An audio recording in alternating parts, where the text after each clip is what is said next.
দেখো বন্ধুরা, এখন আমি বাড়ির দিকে ফিরছি।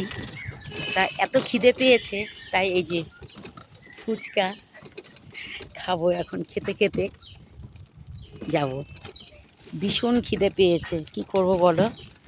অল্প একটু আলু ছিল, তাই আলুটা ফুচকায় এই যে পুর দিয়েছি ভিতরে দিয়ে এখন খেতে খেতে যাচ্ছি।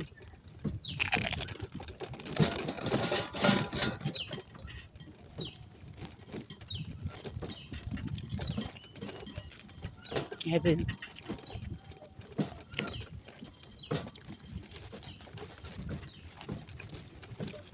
তোমরা কে কে ফুচকা খেতে ভালোবাসো আমাকে কমেন্টে জানিও, আমি পাঠিয়ে দেবো ঝুড়ি ভরে, সবাই খাবে। ঠিক আছে।